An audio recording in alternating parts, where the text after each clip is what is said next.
reading for pleasure. It can also be stated to be a habit and also developed as a skill. When I say it is a habit, I talk about the adults. It is a habit amongst the adults to read for pleasure, to be with their book as their companion and enjoy the reading. But mostly we have seen that if we develop this habit in the children when they are young, it becomes a skill for them to read and learn from it while they are enjoying the book. They would gain a lot if they are having pleasure in reading that. They would also look for the difficult words by themselves. Sometimes the students are not required to look for the difficult words because they can later on make a meaning out of it. Teachers would instruct the students not to go to the dictionary oftentimes when they are reading for pleasure. They can just consult it when they are free, or they can write a few words on a notebook which they think are difficult, or if they can use the book to be underlined, if it is allowed that they can underline the words, or it is their personal book, they can always underline it and then later on look for the difficult words in the dictionary. Because the continuity to read for pleasure is very important. If you keep on jumping from the book to the dictionary, then it does not become a pleasure. It becomes a sort of an exercise which the student or the reader has to do it again and again. And it does not develop a habit of sitting down and reading a book for pleasure and learning something out of it. When you are continuously reading a book with pleasure, with no stress on you, then you learn more from it.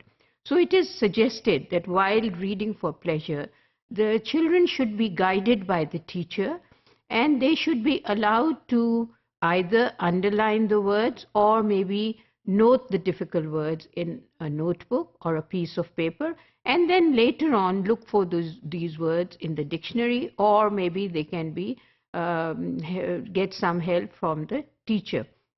So basically, when the students are reading for pleasure, it is suggested that they are given an option of choosing their own book. Sometimes at the primary level, the students do need a guidance to select a book.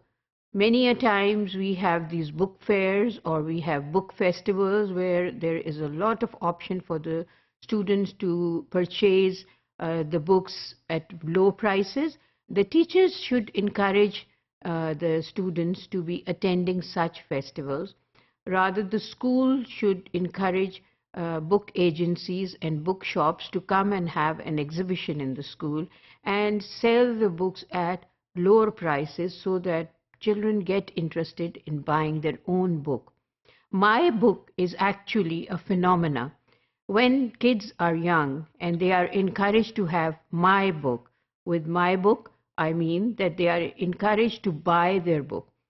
That would be only possible if the bookshops or the agencies are offering low prices for the students to buy those books, because that would not be a burden for the parents as well, because the parents already have the burden of purchasing books for the syllabus.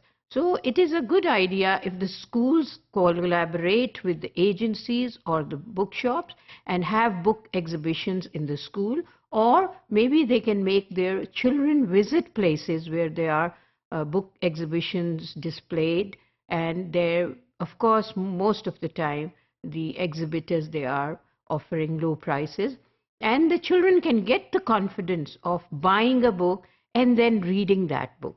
It is a pleasure to read your own book when you know it is yours.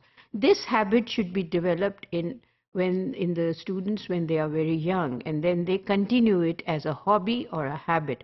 But basically, it is developing the skill amongst our learners that they should be knowing the benefits and the advantages of reading for pleasure and enjoying their book, owning their book, keeping it well, also to keep it in place and to look after the book and enjoy it.